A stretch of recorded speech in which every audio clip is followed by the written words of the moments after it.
غسل کے طریقے میں آپ پیچھے پڑ چکے ہیں، پہلے ہاتھ دھو کے پھر استنجا کر کے پھر اس کے بعد پورا وضو کیا جائے اور پھر اس کے بعد جسم پہ پانی بہایا جائے. تو اس کے بعد اگر انسان کپڑے پہن لیتا ہے تو دوبارہ وضو کرنے کی ضرورت نہیں رہتی. اور اس سے یہ بھی پتہ چلتا ہے کہ اگر انسان وضو کی حالت میں اپنا ڈریس چینج کرتا ہے تو بعض لوگ تو کہتے ہیں نا سر سے دوپٹہ اتر جائے تو وضو ٹوٹ جاتا ہے، یا سارے کپڑے بھی اتر جائیں تو وضو نہیں ٹوٹتا، اس لیے کہ نہانے کے وقت تو ظاہر کپڑے نہیں پہنے ہوں گے، تو نہانے سے پہلے جو وضو کیا وہی اس میں کافی ہو جائے گا. سوال یہ ہے کہ ناپاکی کی حالت میں اگر ہم مہندی لگا لیتے ہیں وہ رنگ چڑھ جاتا ہے تو کیا دھونے پر رنگ رہ جائے گا، وہ جسم کا وہ حصہ پاک ہوگا یا نہیں؟ وہ پاک ہو جائے گا. وہ کلر ایسا ہے کہ جس سے پاکی میں رکاوٹ نہیں آتی. کھانے کے بعد ضروری ہے کلی کرنا، اگر منہ میں ٹیسٹ نہیں تو کلی ضروری نہیں ہے، لیکن اگر آپ سمجھ رہے ہیں کہ کچھ اس قسم کا ٹیسٹ یا وہ آپ کی نماز کے خشوع میں خلل انداز ہوگا کہ آپ نماز بھی پڑھ رہے ہیں اور ساتھ ساتھ ٹیسٹ آ رہا ہے، تو وہ اس لیے پھر کلی کر لینا ضروری نہیں. بالوں پر مسا ہونا چاہیے. اگر تو مہندی کہیں کہیں لگی ہوئی ہے، کچھ بال ننگے بھی ہیں تو مسا ہو جائے گا، لیکن اگر پوری کی پوری وہ لیپ ہے اور بال کہیں بھی نظر نہیں آ رہے تو پھر مسا نہیں ہوگا.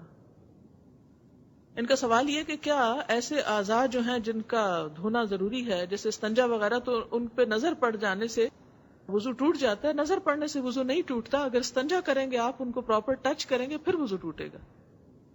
اگر خواب میں ایسے محسوس ہو کہ جیسے انسان ویٹ ہو گیا اور انسان چیک کرے اور ویٹ نہیں ہے تو بھی نہانا ضروری نہیں. جیسے ہم نمازوں میں بعضوں کا سنت چھوڑ دیتے ہیں، کیا اسی طرح وضو کی سنتوں میں سے بھی کبھی کبھار کوئی سنت چھوڑ سکتے ہیں؟ تو بات یہ ہے کہ نماز کی سنتیں بھی مجبوری کے ساتھ ہی چھوڑنی چاہیے، اس لیے کہ وہ سنت موقدہ ہے، ان کا پڑھنا لازم ہے، اور ان کو بلا وجہ اور بلا سبب کے یوں ہی نہیں ترک کرنا چاہیے. انتہائی مجبوری میں یا بیماری میں یا کوئی اور وجہ ہو سکتی ہے. اسی طرح یہ کہ وضو کی سنتیں بھی مجبوری کے علاوہ نہیں چھوڑنی چاہیے. اگر آپ کے پاس پانی بھی اور وقت بھی ہے تو آپ سنت کے اتباع کا ثواب اور فائدہ کیوں نہ اٹھائیں؟ اسے ترک کرنا جو ہے یہ بہتر نہیں ہے، کرنا زیادہ بہتر ہے. تو ہمیں بار بار یہی کہا گیا نا کہ نیکیوں میں آگے بڑھو. تو جب ایک نیکی کرنے کا موقع میسر ہو تو انسان کیوں نہ اس میں آگے بڑھے. اور دوسری بات یہ کہ وضو میں جتنا انسان کو اطمینان ہوتا ہے نماز میں اتنا ہی سکون آتا ہے. تو یہ 3 دفعہ دھونا بھی اس لیے کہا گیا کہ ایک دفعہ دھو کے نہیں تسلی ہوئی، دوسری دفعہ مطلب کہ سائیکولوجیکلی انسان جو ہے وہ بہتر محسوس کرتا ہے جب وہ 3 دفعہ دھو لیتا ہے. چلتے ہوئے آپ کے پاؤں کے نیچے چیونگم لگ گئی ہے یا کوئی پینٹ لگ گیا ہے یا کوئی اور ایسی چیز چپک گئی ہے، تو کیا اس کی موجودگی میں پاؤں کا دھویا جانا جو ہے وہ کافی ہے یا اس کو اتارنا ضروری ہے؟ اتارنا ضروری ہے نا. کیوں ضروری ہے؟ اس لیے کہ پانی نہیں پہنچتا. یعنی 2 چیزیں ہیں، یا تو آپ مسح کر لیں یا آپ پورا دھوئیں اس کو. اگر آپ دھونے کا کہہ رہے ہیں تو پھر اس میں سے بال برابر بھی جگہ خشک نہیں ہونی چاہیے، اور اگر آپ مسح کرنا چاہتے ہیں تو پہلے ایک دفعہ دھو چکے ہوں گے اور اس کے بعد آپ جب وہ پہن لیں گے تو پھر دوبارہ مسح ہو سکے گا. اور یہ کیوں کریں گے آپ؟ سنت سے ثابت ہے. لیکن ہاتھوں کا مسح سنت سے ثابت نہیں ہے.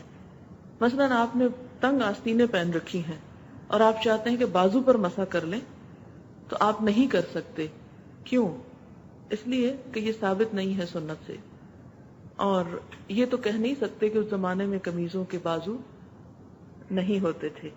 تو یہ کہنا بہت خوش نما ہوتا ہے کہ اس زمانے میں نیل پالش نہیں تھی، اس لیے نعوذ باللہ حضور صلی اللہ علیہ وسلم ہمیں سکھانا بھول گئے یا بتا ہی نہیں سکتے تھے.